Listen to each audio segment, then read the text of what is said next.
Vanakkam. Very good morning, very good evening to you all. Jai Shri Krishna Guruji. Welcome to the Bhagavad Gita Satsang, the song of divine in Tamil. Om Shri Gurubhyo Namaha, Om Shri Ganeshaya Namaha, Om Shri Saraswataya Namaha, Om Shri Guru Dattatreya Namaha, Om Shri Mahalakshmi Namaha, Guru Brahma, Guru Vishnu, Guru Devo Maheshwaraha, Guru Sakshat Parabrahma, Tasmai Shri Guruve Namaha.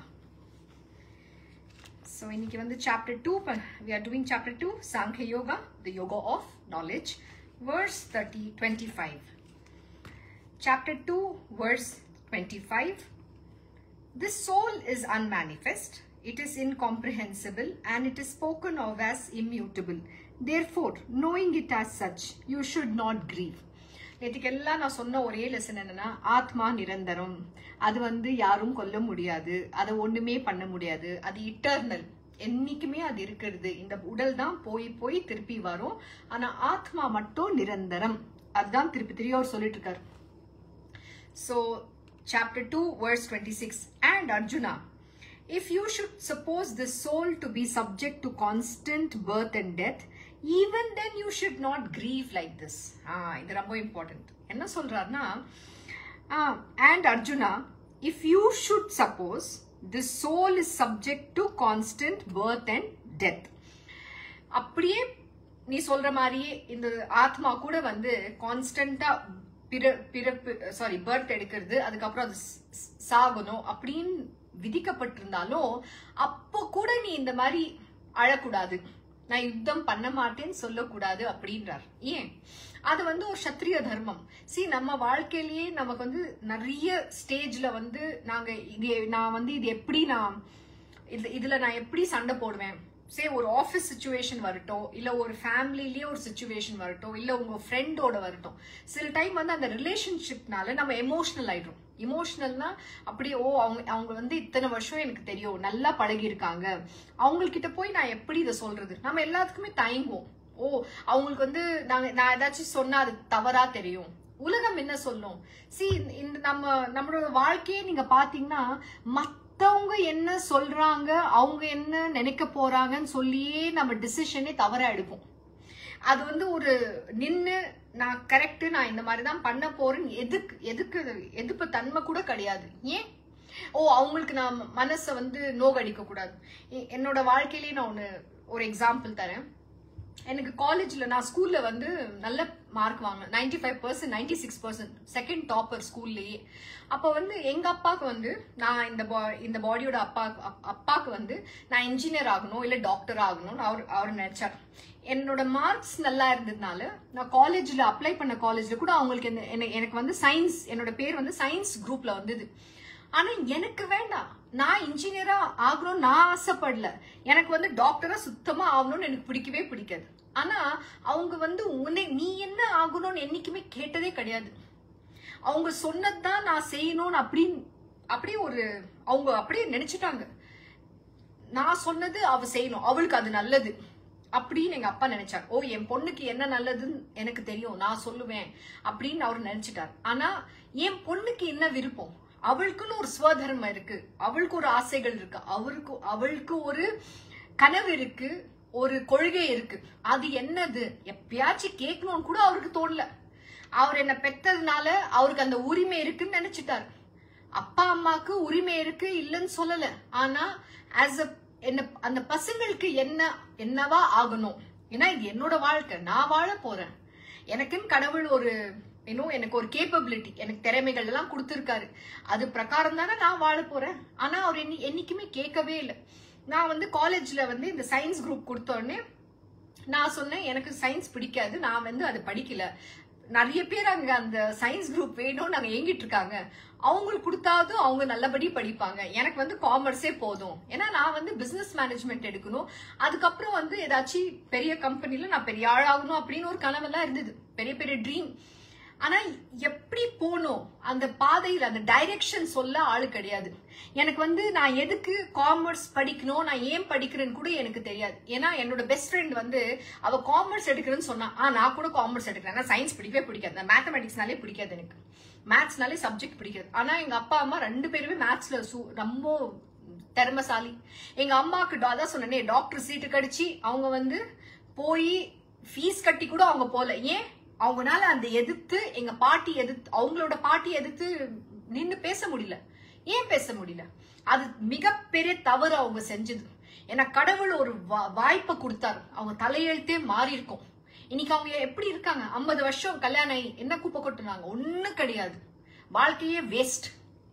நோய் நொடி, tension, family பிரச்சனை, இதேதான்.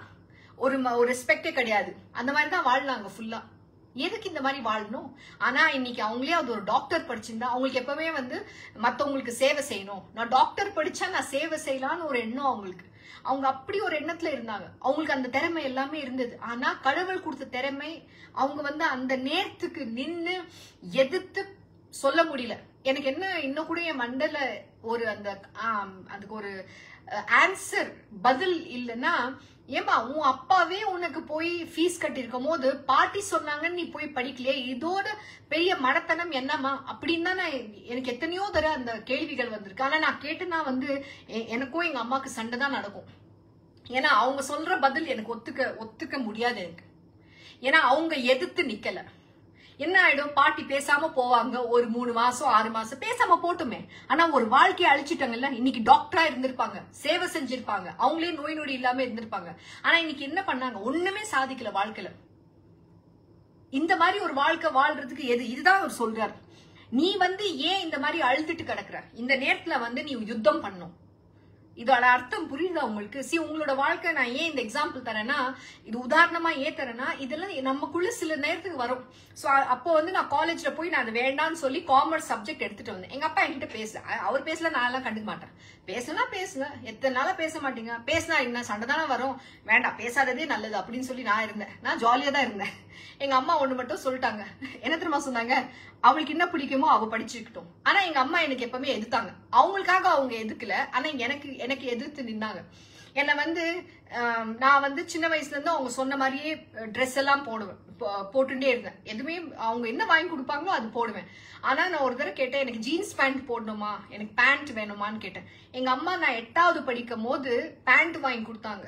என்னோட மொத்த குடும்பமே அப்படியே எங்க தாத்தா பாட்டி அவ்வளவு ஒண்ணும் சொல்ல மாட்டாங்க, பாவம். அவங்க இங்க இருக்கிற சித்தப்பா சித்தி மாமா மாமி எல்லாருமே, அது எப்படி உன் பொண்ணுக்கு நீ ஜீன்ஸ் பேண்ட் வாங்கி கொடுக்கலாம்? என்ன பேண்ட் தானே போடுறேன், அதுல என்ன ஒரு எங்க அம்மா அதுக்கும் எதிர்த்தாங்க. எல்லாரையும் எதிர்த்து என் பொண்ணு அவளுக்கு விருப்பமான துணி போடு, அவ என்ன அசிங்கமாவா போடுறா, பேண்ட் தானே கேட்டா, அதுல என்ன இருக்கு தப்பு?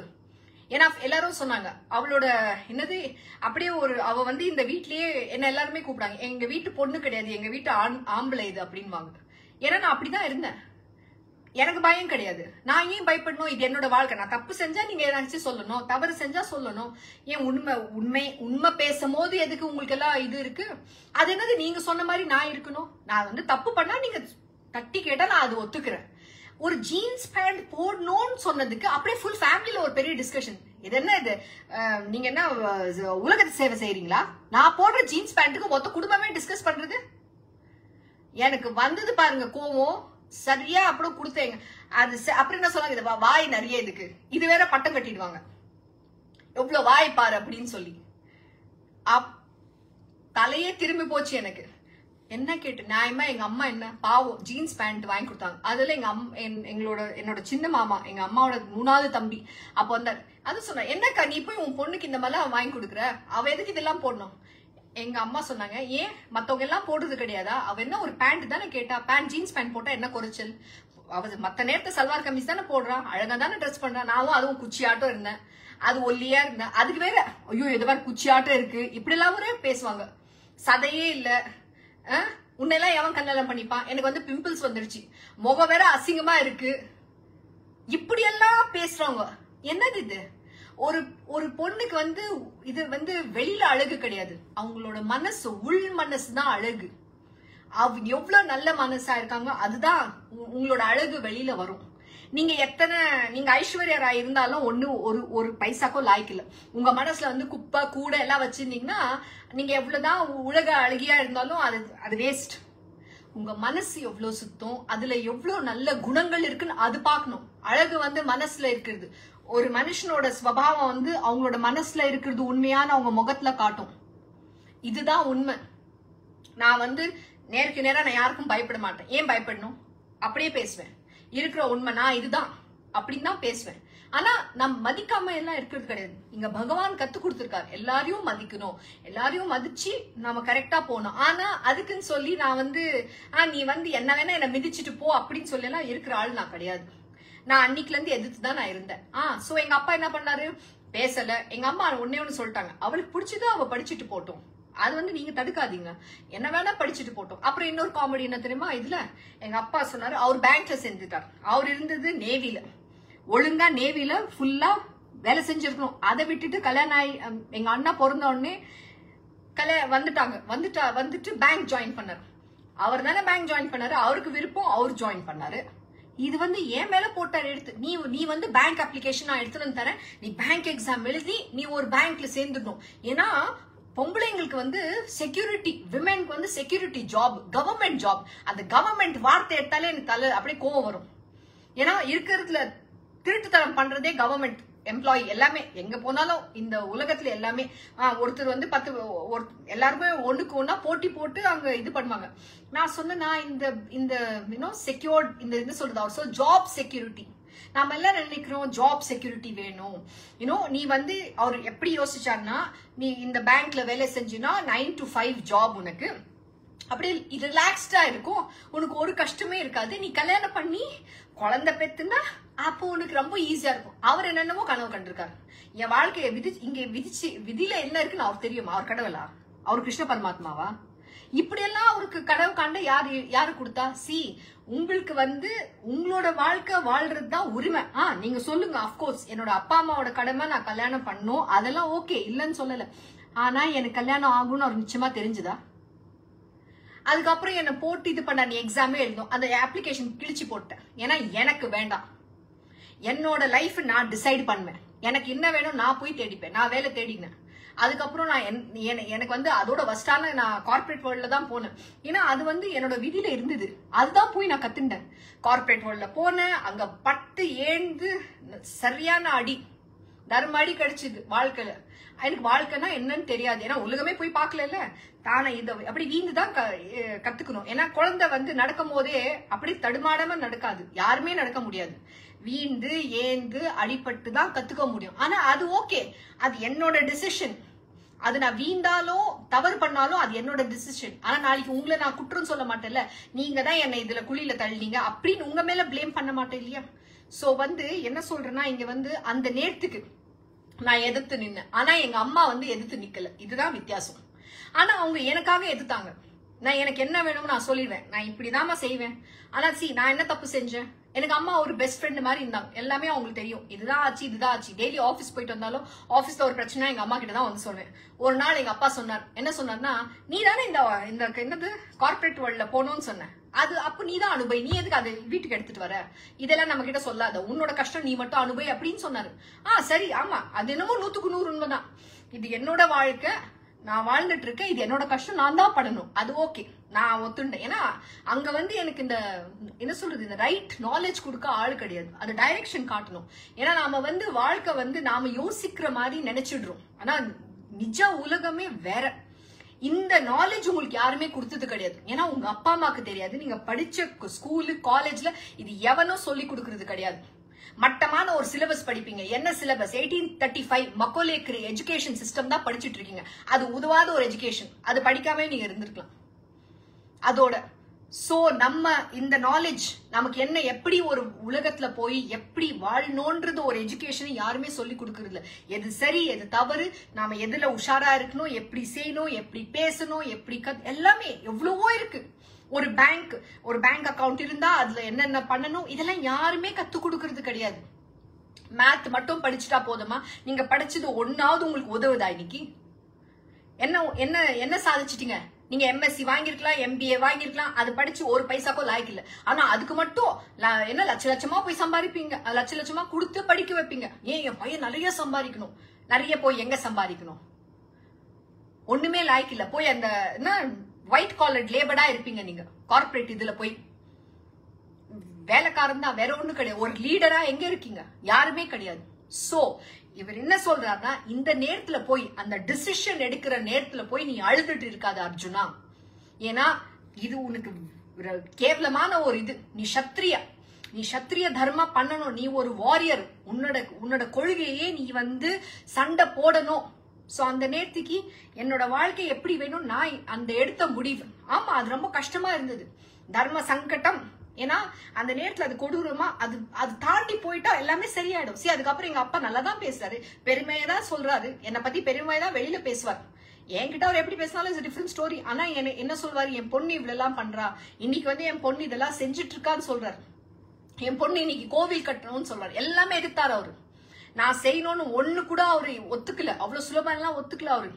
எல்லாத்துக்குமே எதிர்த்து நின்னார். நான் கோவில் கட்டுறது கூட அவருக்கு பிடிக்காது, இதெல்லாம் நீயே செய்யணும், இது எதுக்கு அப்படின்னு எதிர்த்தார். ஆனா அது மீறியும் நான் போகணும். ஆனா இதெல்லாம் வரும், அந்த தர்ம சங்கடம் வரும்.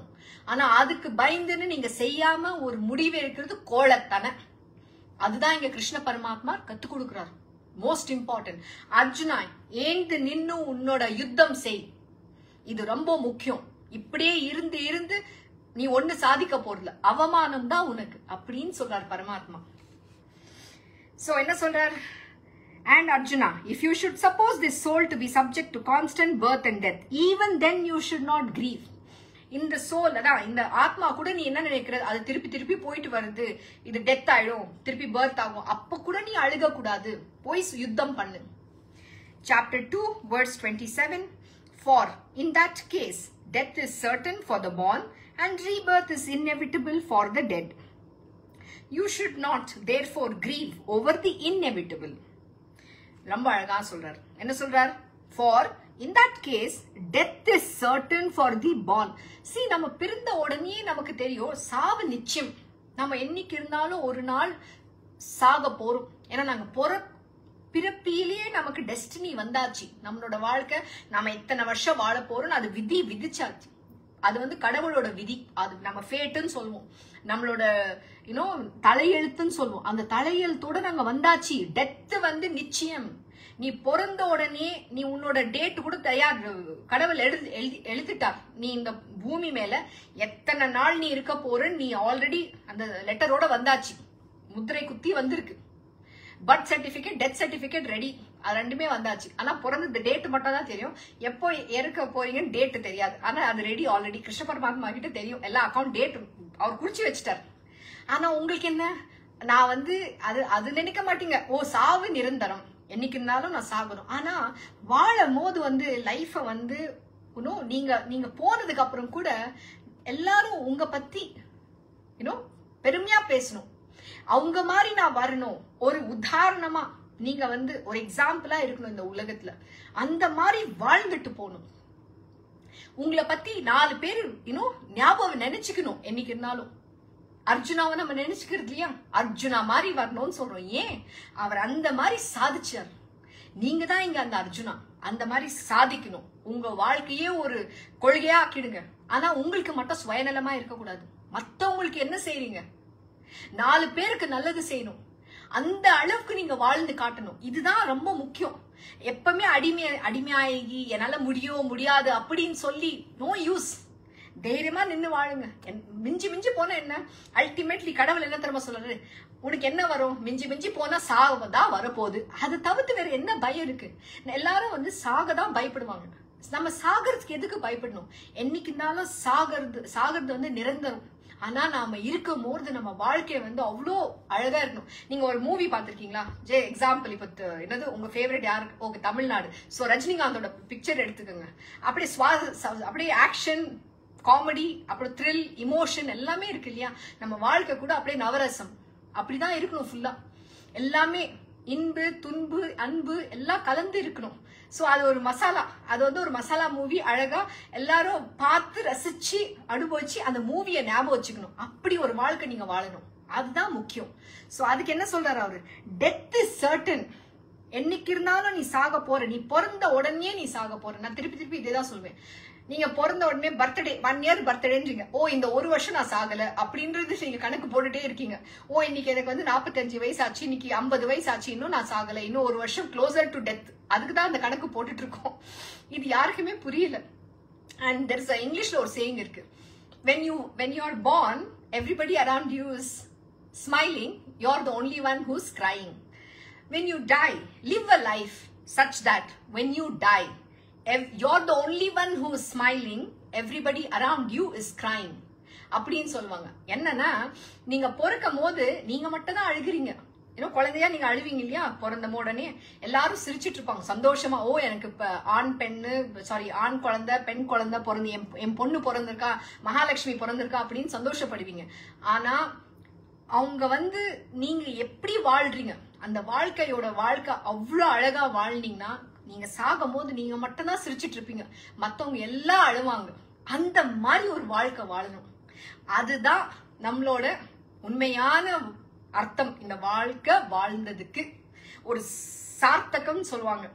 அவ்வளவு பியூட்டிஃபுல்லா எக்கடி கிடைச்சு மத்தவங்க எப்படியா போட்டோம். ப்ளீஸ் இது ஒண்ணு புரிஞ்சுக்கோங்க. யாருக்கும் இது அட்டாச்மெண்டே இல்ல, நிரந்தரம் கிடையாது. உங்க அம்மா அப்பா யாருமே உங்க சொந்தக்காரங்க யாருமே கிடையாது. என் ஹஸ்பண்ட் இவர்தான் என்னோட வைஃப், அதெல்லாம் ஒண்ணுமே இல்ல. ஏன்னா இதெல்லாம் ஒரு கடன். நான் திருப்பி சொல்லிட்டு இருக்கேன். உங்க கர்மானால அந்த குடும்பம், அந்த பிளேஸ், அந்த நீங்க இப்ப நீங்க தமிழ்நாடு, நீங்க ஒரு பிளேஸ்ல இருப்பீங்க, அந்த ஊரு எல்லாமே ஒரு கடன் தான். அது நீங்க ரீபேமெண்ட் பண்ணணும். அதுக்காக தான் வந்திருக்கீங்க. அவங்க எல்லாம் உங்க சொந்தக்காரங்க கிடையாது. நிஜமான ஒரு சொந்தக்காரங்க உங்களுக்கு யாருன்னா உங்க அப்பா அம்மா எல்லாமே கிருஷ்ண பரமாத்மா. அவரை நோக்கி தான் நீங்க போகணும். அதை மறந்துட்டு மத்தவங்க எல்லாம் சொந்தமாக்கிட்டு அதுல சிக்கி எப்ப பாரு பிரச்சனை அதுலதான் இருக்கீங்க. என்னைக்காவது ஒரு சுதந்திரத்தை ஒரு அனுபவம் பட்டிருக்கீங்களா? ஒரு ஃப்ரீடம் உங்களுக்குன்னு ஒண்ணு சுதந்திரம் இருக்கா? எங்க அம்மா எப்பவுமே சொல்லுவாங்க, ஏதாச்சும் இருந்தனா நான் சிலதெல்லாம் நான் எதிர்த்து அப்படியே ஓப்பனா பேசுவேன். எங்க அம்மா சொல்லுவாங்க இதெல்லாம் பேசாத, ஏன்னா 4 பேர் கேட்டா என்ன சொல்லுவாங்க, அவங்க ஏதாச்சும் தப்பா நினைப்பாங்க இல்லையா நம்ம பத்தி. அந்த மாதிரிலாம் நம்ம பேசக்கூடாது. ஓப்பன் இவ்வளவு ஏன் டிரான்ஸ்பரண்டா சொல்லணும்.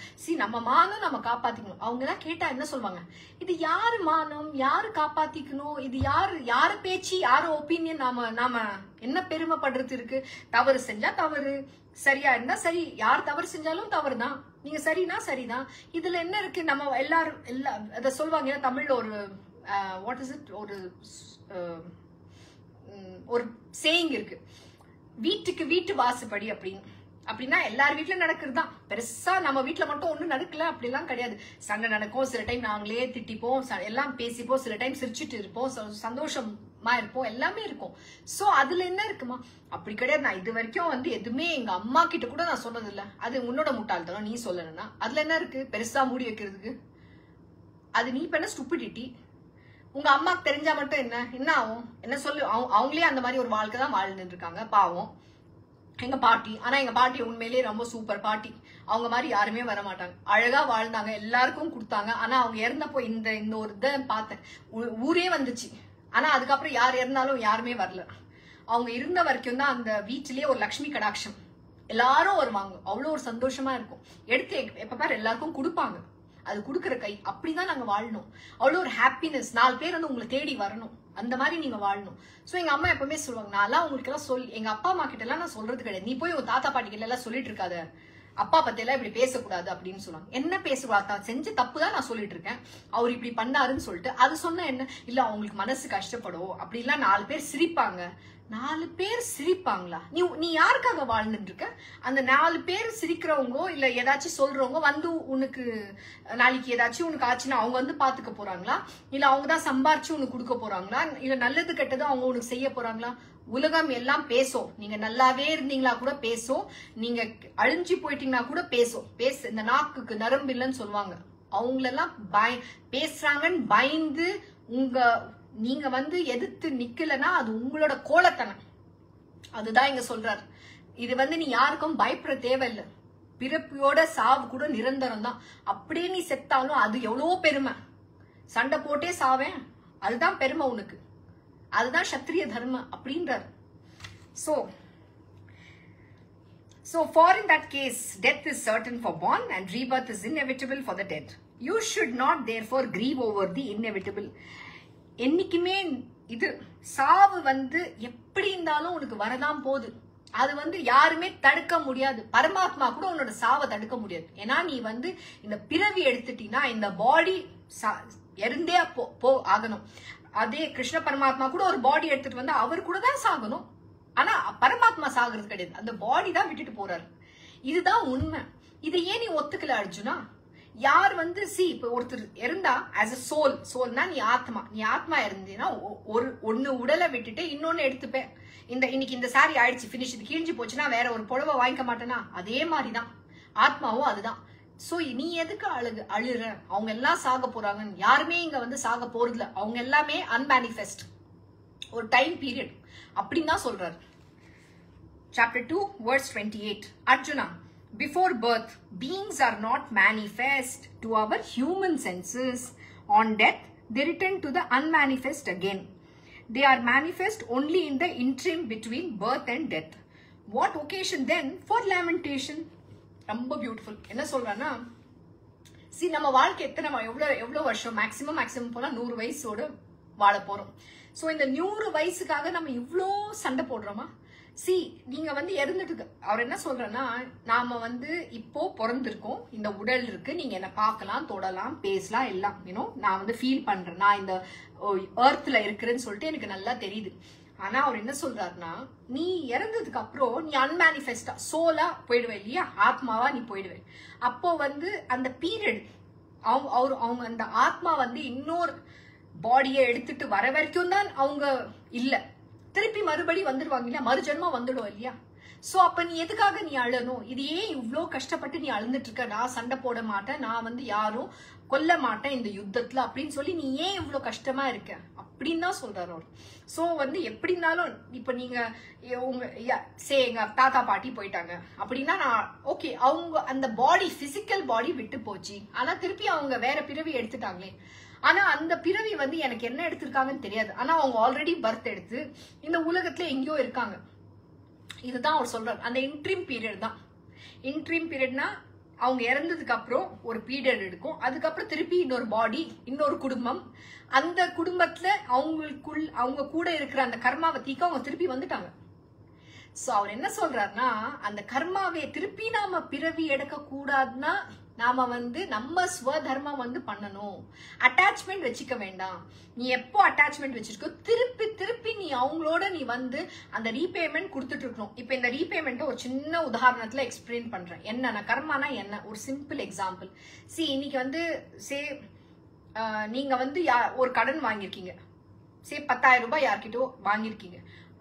இந்த ஜென்மத்துல வந்து அந்த 10,000 ரூபாய் பிளஸ் நீங்க எவ்வளவு நாள் பொறுத்து கொடுக்குறீங்களோ அதோட இன்ட்ரெஸ்ட் சேர்த்து நீங்க அவங்களுக்கு கொடுக்கணும். அதுதான் நியாயம், அதுதான் தர்மம்.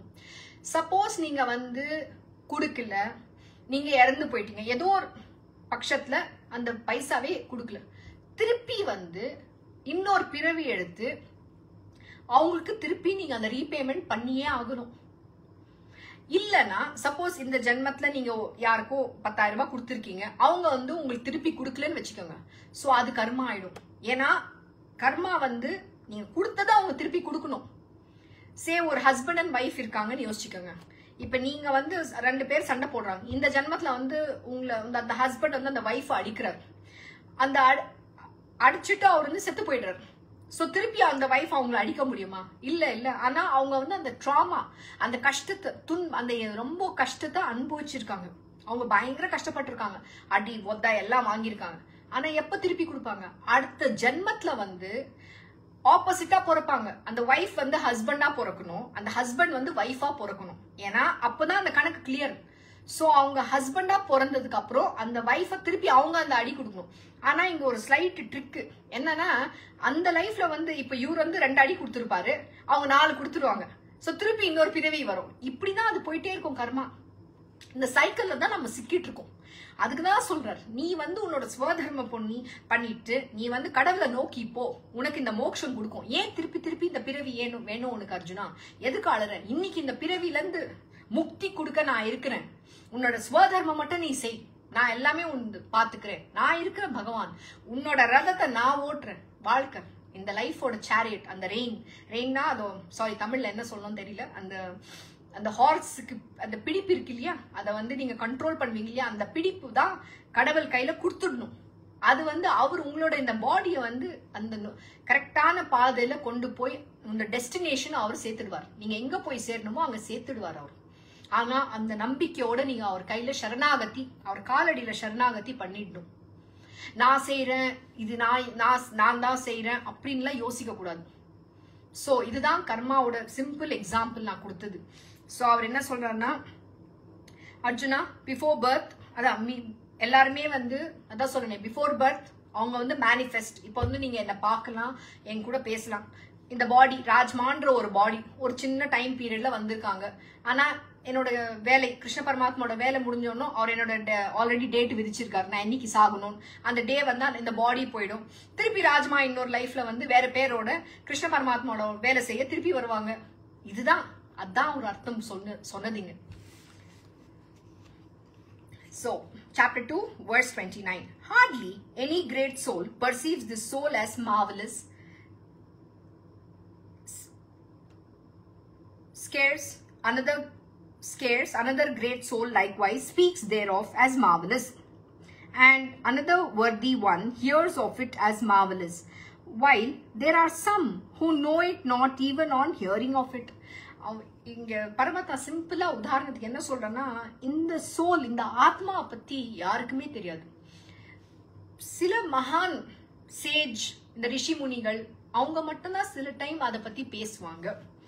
அது வந்து எவ்வளோ என்ன அந்த ஆத்மாவோட வர்ணம் நீங்க வர்ணமே பண்ண முடியாது. அது வந்து நீங்க அந்த வார்த்தையால அதை வர்ணிக்க முடியாது. அவ்வளோ கிரேட். நான் எத்தனை வார்த்தை அதுக்கு வர்ணிக்க ட்ரை பண்ணாலும் அந்த ஆத்மா வந்து யாருமே வர்ணிக்க முடியாது. அதுதான் சொல்றாரு. சில பேர் வந்து அது வந்து என்ன சொல்வாங்க, another worthy one hears it as marvelous. எல்லாருமே சில பேர் புண்ணியம் பண்ணிருக்காங்க, அவங்க வந்து அதை கேட்குவாங்க, இந்த ஆத்மானா என்ன, அந்த மாதிரிலாம் நாலேஜ் கொடுப்பாங்க இல்லையா. அப்போ அவங்க எல்லாம் அதை பத்தி கேட்கும் போது சில great one, some worthy ones hears of it as marvelous. அந்த மாதிரி சில பேர் பேசுவாங்க, சில பேர் வந்து கேட்பாங்க, சில பேருக்கு வந்து அது இருக்கிறது கூட தெரியாது, அண்ட் சில பேருக்கு சொன்னா கூட காதுல கூட போகாது அப்படின்னு சொல்றாரு. ஏன்னா இந்த ஆத்மா பத்தி வந்து யாருக்குமே தெரியாது, யாருமே அதை வந்து வர்ணிக்க கூட முடியாது. அதுதான் உண்மை. நாம வந்து தெரிஞ்சுக்க முயற்சி கூட பண்ணல. ஏன்னா அந்த ரிஷி முனிகள் கூட கிடையாது. இப்ப வந்து உண்மையான ரிஷி யாரு, சேஜ், இந்த காலத்துல வந்து அந்த மாதிரி ஒரு ரிஷி எல்லாம் கிடையாது.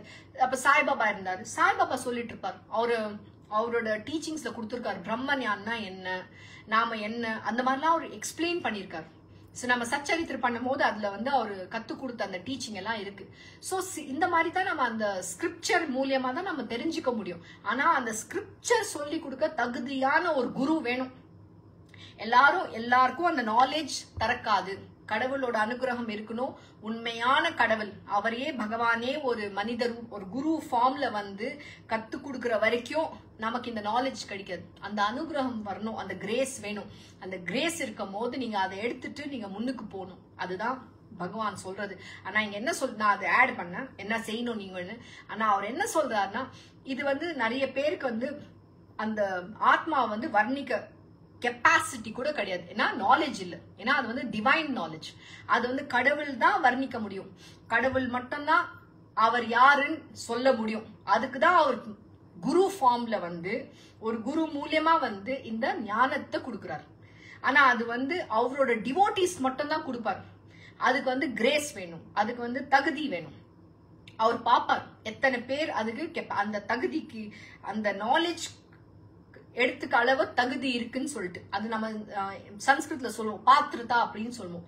உங்களோட டிசர்வபிலிட்டி, நீங்க எவ்வளோ சில புண்ணியங்கள் பண்றதுனால தான் இந்த வார்த்தைகள் நீங்க கேட்கவே முடியும். சோ அதை நம்ம பிடிச்சிட்டு நம்ம வாழ்க்கையில முன்னுக்கு போகணும். So, chapter 2, verse 30.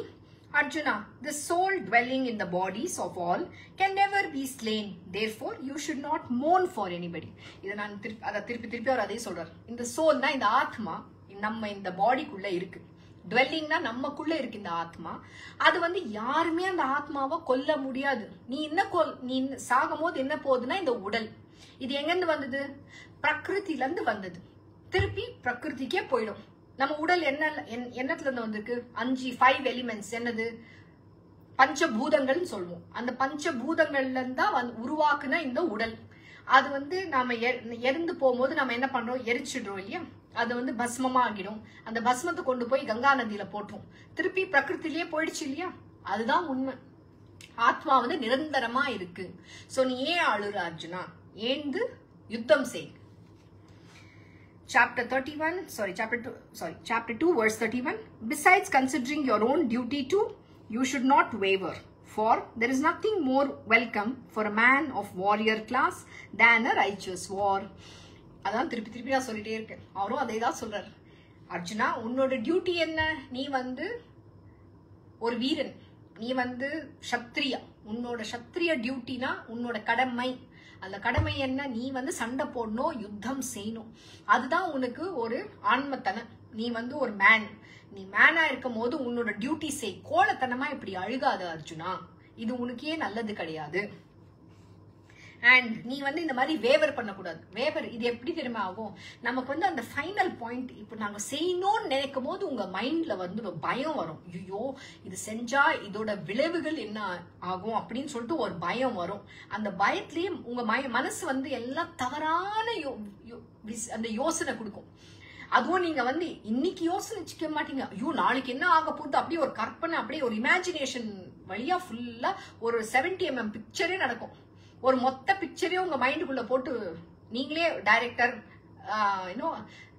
Writer, acting எல்லாமே நீங்க அதுல பண்ணிடுவீங்க. அண்ட் அதோட எண்ட் ரிசல்ட் கூட நீங்களே தீர்மானிப்பீங்க. ஆனா உண்மையிலே அது எதுவுமே கிடையாது. நமக்கு நாளைக்கு என்ன ஆக போகுதுன்னு நமக்கு தெரியாது. அதான் சொல்லுவாங்க, மேன் ப்ரப்போசஸ், காட் டிஸ்போசஸ். நம்ம டெஸ்டினில என்ன இருக்குன்னே நமக்கு தெரியாது. ஆனா நம்ம என்னென்னமோ பிளான் பண்ணுவோம். சோ அந்த பயத்துல செய்யற ஒரு விஷயமும் தவறாதான் போகும். அதுக்குதான் சொல்றாரு, பயத்துல எதுவுமே செய்யக்கூடாது. நீங்க வந்து கோவத்துல பேசக்கூடாது. பயம் வந்தா எதுவுமே செய்யக்கூடாது. இதெல்லாம் சத்ரி பூஸ். இதெல்லாம் ரொம்ப சுலபமா நம்ம விட்டு போகாது. அது போகணும்னா அதுக்கு நிறைய சாதனைகள் செய்யணும். நாமளே நமக்கு ஒரு லட்சியம் வச்சுக்கணும். நான் இந்த மாதிரி பேச மாட்டேன், நான் இந்த மாதிரி தவறுகளை செய்ய மாட்டேன், நான் கோவப்பட மாட்டேன் அப்படின்னு யோசிக்கணும். ஆனா உங்களுக்கே மீறி அந்த கோவம் வரும். அதுதான் டெஸ்ட் அங்க. அப்போ வந்து இந்த நாலேஜ் நீங்க பயன்படுத்துறீங்களா? கோவம் வரக்கூடாதுன்னு சொல்லிருக்கோம் இல்ல, ஆனா ஏன் கோவப்படுறீங்க? அந்த கோவம் படக்கூடாது. ஆனா கோவப்பட்டாலும் அந்த நேர்த்திக்கு வந்து யாரோட பேசிடாதீங்க. ஏன்னா கோவத்துல சொல்ற ஒவ்வொரு வார்த்தைகள் அந்த வினைகள் சரியா இருக்காது, தவறாக தான் ஆகும். கோவத்துல நம்ம நிறைய பேசுவோம். ஆனா ஆக்சுவலி கோவத்துல பேசும்போது நிறைய உண்மை கூட வரும். நம்ம மனசுக்குள்ள இருக்கிற அந்த நம்ம வந்து அப்படியே மறைச்சு வச்சிருப்போம். சிலதெல்லாம் நாங்க சொல்ல மாட்டோம். அவங்களுக்கு சொன்னா நோவு இருக்கிறோம் அப்படிலாம் நினைப்போம். ஆனா நீங்க வந்து உத்து கேளுங்க. யாராச்சும் கோவத்துல பேசுறாங்கன்னா நல்லா கேளுங்க. அவங்க மனசுல இருக்கிற அந்த வெனம்னா என்ன? விஷம். ஓகே, அதெல்லாம் வெளியில அப்படியே கொட்டுவாங்க. அப்படியே வச்சிட்டு இருப்பாங்க, காட்ட மாட்டாங்க. ஆனா வேலைக்கு மட்டும் அப்படியே சிரிச்சு பேசுவாங்க. நிறைய பேர் இது செய்வாங்க. ஏன்னா அது வந்து நம்ம உள் மனசுல இருக்கு. அதெல்லாம் தூக்கி வெளியில போடணும். அதுதான் அந்த சத்ரி பூஸ் எனிமி. அது உள்ள இருக்கு. ஏன்னா உங்களோட மனசு வந்து உங்களை வந்து எப்பவுமே குத்திட்டே இருக்கும் கெட்டது செய்யறதுக்கு. நல்லது செய்ய அது வழியே காட்டாது. அந்த மைண்டை ஓவர் கம் பண்ணணும். ஏன்னா மைண்டோட நீங்க வந்து ஃபர்ஸ்ட் அந்த மைண்டோட மனசோட நேச்சர் புரிஞ்சுக்கணும். அது எப்பவுமே உங்களுக்கு தவறாதான் காட்டும். இந்த நாலேஜ் வர வர நீங்க வந்து அதை கான்ஸ்டன்டா இது வந்து நீங்க யோசிக்கணும். இன்னைக்கு நான் இதை சொல்லியிருக்கேன், ஏன் இந்த மாதிரி சொன்னாங்க அப்படின்னு நீங்க போய் யோசனை பண்ணணும். யோசனை பண்ணி, ஆமா நம்ம வாழ்க்கையில் கூட நம்ம இந்த தவறுலாம் செஞ்சிருக்கோம், கோவத்துல பேசியிருக்கோம், சிலதெல்லாம் நம்ம இப்படி தப்பு செஞ்சிருக்கோம். நானும் நிறைய ஆசைகள் வச்சிருக்கேன். இந்த ஆசைகள்னால நமக்கு என்ன விளைவு? நம்ம மத்தவங்க பத்தி நிறைய தப்பா கூட சொல்லுவோம். நிறைய பேரை வந்து இன்னும் சில பேர் இப்ப 2 பேர் போனாலே நம்மளோட நேச்சர் அது. அண்ட் எஸ்பெஷலி ஒரு உமன் ஓட நேச்சர் என்னன்னா, ஃபர்ஸ்ட் வந்து நாம வந்து நமக்கு என்னென்ன குறைகள்னு அதுதான் ஆரம்பிப்போம் ஃபர்ஸ்ட். அண்ட் எப்ப பாரு நம்ம மத்தவங்க பத்தி பேசியே நம்ம வாழ்க்கையே வேஸ்ட் ஆக்கிடுவோம், மொத்தமா வேஸ்ட் ஆக்கிடுவோம். அதே வந்து நீங்க நல்லது செய்ய பேசுங்க. உங்களால ஒரு 2 பேர் சேர்ந்தீங்கன்னா கடவுளை பத்தி பேசுங்க, ஒரு கதையே சொல்லுங்க. உங்களுக்கு தெரிஞ்சது நல்லது அவங்களுக்கு கத்துக் கொடுங்க, அவங்களுக்கு தெரிஞ்சதுனால நீங்க கத்துக்குங்க. ஆனா வெறும் இந்த கான்ஸ்டன்டா மத்தவங்களை பத்தி பேசியே குறை சொல்லி, என் மாமியார் இப்படி செஞ்சா, உன் மாமியார் அப்படி செஞ்சா, நீ எப்படி இது பண்ண, அது எப்படி பண்ண. இந்த ரூல் புக் பகவான் விதிச்ச விதியில இந்த கிரியேஷன்ல வந்து ஒரு ரூல் இருக்கு. மாமியார் மருமகள் ஒத்தே போகாது. இது ஃபர்ஸ்ட் நீங்க ஒத்துக்கோங்க. அக்செப்ட். என்னைக்குமே எதிரிதான் 2 பேரும். ஏன்னா நமக்கு அந்த பெரிய மனசு கிடையாது. நாம ஏன்னா பிரிச்சு பாக்குறோம் எல்லாரையும். இது உன் பொண்ணு, இது ஏன் பொண்ணு. அதுதான் என்னோட குருஜி சொல்வார், நாம வந்து எல்லாருமே சமமா பார்க்கணும். என்ன சொல்வார், ராஜ்மா நீ வந்து யார் உன்னோட அப்பா அம்மா நீ எப்படி பாக்குறியோ மத்தவங்களோட அப்பா அம்மாவையும் அதே போலதான் பார்க்கணும். எல்லாரும் ஒண்ணுதான். எல்லாருக்கும் ஒரே அன்பு தான் கொடுக்கணும். அதுதான் நம்ம உயர்ந்தது. இந்த இந்த வந்து இது உனது, இது எனக்கு அப்படிலாம் எல்லாம் விட்டுடணும். இந்த விதியில விதிச்சிருக்கு பாருங்க, அதுதான் நிஜம். அது என்ன இருக்கோ நம்ம சைட்ல இருந்து நாம என்னைக்குமே தவறு செய்யக்கூடாது. அவங்க தப்பாவே பேசிட்டோம், குருஜி அதான் சொல்லி கொடுப்பாரு. எவ்வளோ தவறாவே இருக்கட்டும், நீங்களே மன்னிப்பு கேட்டு போயிட்டே இருங்க. ஏன்னா அப்போ வந்து அந்த அந்த பிரச்சனை வந்து வளர்ந்துட்டே போகாது. அது அங்கேயே அந்த ரூட்லயே எடுத்து போட்டுருங்க. இல்லைன்னா அந்த மனசுல அந்த என்ன சொல்றோம், அந்த இல்வில்னா என்ன, எப்படி சொல்றது, மத்தவங்க பத்தி ஒரு கெட்ட பாவனை நம்ம மனசுக்குள்ள இருக்கும். அது வந்து உங்களுக்கு தான் கெடுதல். ஏன் தெரியுமா, அந்த பரமாத்மா வந்து நம்ம மனசுக்குள்ள இருக்காரு. அந்த பரமாத்மா வந்து நீங்க உள்ள அடையணும். அது வந்து மூடி வச்சிருக்கீங்க. எதுல? அவித்யானா என்ன, நம்ம நிறைய ஜென்மத்துல பண்ண அந்த பாவங்கள் எல்லாம், அந்த சின் கர்மா, அந்த இக்னரன்ஸ்னா நாலேஜே இல்லாம அது அப்படியே மூடி இருக்கு. எப்படின்னா ஒரு அந்த கட்டர் சாக்கடை இருக்கு இல்லையா, அதுக்குள்ள டைமண்ட் போட்டு வச்சிட்டு இருக்கீங்க. அதுக்கு அந்த சாக்கடை அப்படியே மூடி கிடக்கு. அதே மாதிரி அந்த பரமாத்மாவை இந்த சாக்கடையில நீங்க மூடி வச்சிருக்கீங்க. அதை திறக்கணும்னா எப்படி? ஃபர்ஸ்ட் உங்க மனசை சுத்தம் பண்ணணும். கோவில எப்படி சுத்தம் பண்றோம்? காலங்காத்தால ஏண்டு, பிரம்ம முகூர்த்தத்துல ஏண்டு, அப்படியே அவ்வளவு அழகா சுத்தம் பண்ணி விளக்கேத்தி ஆரத்தி எடுத்து பூ போட்டு எவ்வளவு அழகா கோலம் போட்டு அப்படியே லக்ஷ்மி கடாட்சமா இருக்குல்ல, உங்க மனசும் அப்படியே இருக்கணும். அந்த கடவுளை வெளியில கொண்டு வரணும். நீங்க அதுக்கு ஃபர்ஸ்ட் நீங்க சுத்தம் பண்ண நீங்க கத்துக்கணும். நமக்குள்ள என்ன தப்பு, மத்தவங்க பத்தி பேசுறதுக்கு முன்னாடி ஃபர்ஸ்ட் உங்க மனசு நீங்க சரியா நீங்க ஃபர்ஸ்ட் யோசிக்கணும். நமக்கு வந்து ஒரு ரைட்டு கூட கிடையாது. ஜீசஸ் கிரைஸ்ட் ஒரு பியூட்டிஃபுல் ஸ்டோரி நடந்தது. என்ன தெரியுமா ஆச்சு? மேரி மேக்டிலின் வந்து எல்லாரும் கல் அடிப்பாங்க. ஏன்னா அவங்க வந்து ப்ராஸ்டிடியூட் அப்படின்னு சொல்லி தப்பு செஞ்சிருக்காங்கன்னு சொல்லி எல்லாரும் கல் எடுத்து அடிச்சிட்டு இருப்பாங்க அவங்களுக்கு. அப்போ ஜீசஸ் சொல்வாரு, எல்லாரும் நீங்க கல் எடுத்து அடிக்கிறதுக்கு முன்னாடி அவங்க சொல்லுவாங்க, master she has committed adultery sin அப்படின்னு சொல்லுவாங்க. அவங்க வந்து பாவத்தை பண்ணியிருக்காங்க மாஸ்டர் அப்படின்னு ஜீசஸ் கிட்ட சொல்லுவாங்க. அப்போ ஜீசஸ் சொல்வாரு, இங்க வந்து இங்க இருக்கிற அத்தனை பேர்லயும் நீங்க ஒரு தப்பு பண்ணலன்னா அவங்க மட்டும் அந்த கல்லை எடுத்து அவங்கள அடிக்கலாம். நீங்க எல்லாம் இங்க எல்லாருமே இங்க தப்பு செஞ்சீங்கன்னா உங்களுக்கு உரிமை கிடையாது. சோ எல்லாருமே பாவம் செஞ்சிருக்கோம். ஆனா அந்த பாவத்தை மீறி அதை வந்து சரி செய்ய கடவுள் ஒரு வாய்ப்பு கொடுப்பார். எல்லார் வாழ்க்கையிலும் ஒரு அவசரம் வரும். என்னன்னா கடவுள் ஒரு ஆப்பர்ச்சுனிட்டி கொடுப்பாரு உங்களுக்கு நல்ல பாதையில போக. நம்ம டெஸ்டினிய மாத்திக்க ஒரு வாய்ப்பு இருக்கு. அந்த வாய்ப்பு வரும்போது விட்டுடக்கூடாது நீங்க. அண்ட் ஒண்ணு மட்டும் புரிஞ்சுக்கங்க, ஒரு மகாபாரதம் கதை இருக்கு. அதுல வந்து பீஷ்ம பிதாமா வந்து அவர் வந்து கிருஷ்ண பகவானுக்கே ஆரோ ஷூட் பண்ணுவார். ஆனா அந்த ஆரோ போய் அவர் பரமாத்மா, அவரு போய் யார் ஷூட் பண்ணலாம்? அப்போ வந்து அப்படியே நின்றுடும் எல்லாமே, அப்படியே ஸ்டாப் ஆயிடும். அப்படியே அந்த ஆரோ கூட வராது அவர்கிட்ட கூட, அப்படியே கீழே போயிடும். அவ பீஷ்ம பிதாமாக்கு ஷாக் ஆயிடும் உண்மையிலே. அப்புறம் கிருஷ்ண பரமாத்மா வந்து தன்னோட அந்த கொஞ்சம் விஷ்ணு அவதார காட்டுவார்.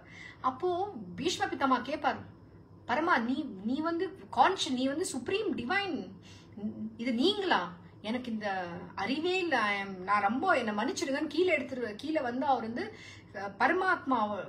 பரமாத்மானோட உடனே அப்படியே காலடியில சரணாகதி அடைவார்.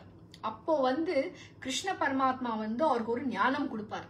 நீ செஞ்ச தவறெல்லாம் என்ன உன்னோட வாழ்க்கையில, நீ என்ன தவறு செஞ்சிட்டு இருக்க, இப்ப நீ சாகறதுக்கு முன்னாடி நீ வந்து முடிவு செய்ய, நீ வந்து தர்ம பாதையில போய் நீ வந்து மோட்சம் அடையணுமா, இல்ல நீ தவறு செஞ்சு நீ வந்து திருப்பி இந்த ரீபர்த் எடுத்து நீ இந்த பாவ பூமியில அந்த பாவத்தை தலைமையில கொண்டு போறியா அப்படின்னு கேட்பார். சோ அப்போ வந்து பீஷ்ம பிதாமா சொல்வார், என்னோட டெத் வந்து நான் வந்து டெத்தை நான் அக்செப்ட் பண்ணிக்கிறேன், நான் யுத்தம் செய்ய மாட்டேன். ஆனா நான் இப்படி அவர் சொல்வார், நான் பாண்டவாஸ் வந்து நான் வந்து அவங்கள கொல்ல மாட்டேன், ஆனா நான் யுத்தம் செய்வேன். என்னோட யுத்தம் என்னோட சாவு எப்படி வரணும்னா இப்படிதான் ஆகும். அப்படி அவங்களுக்கு ஒரு விதிச்சிருக்கு, அவங்க எப்படி சாகணும். நீங்க எல்லாம் மகாபாரதம் பார்த்திருப்பீங்க இல்லையா? சோ அப்படிதான் வரணும்னு அது விதிச்சிருக்கு. சோ அது பிரகாரம் அவங்க வந்து அவரோட டெத் அது ப்ரோக்ராம் பண்ணி வச்சிருக்கார், அது அடைவார். ஆனா அந்த வாய்ப்பு வந்தது. அவர் செஞ்ச தப்பெல்லாம் அவருக்கு உணர்ந்து அவர் மன்னிப்பு கேட்பார்.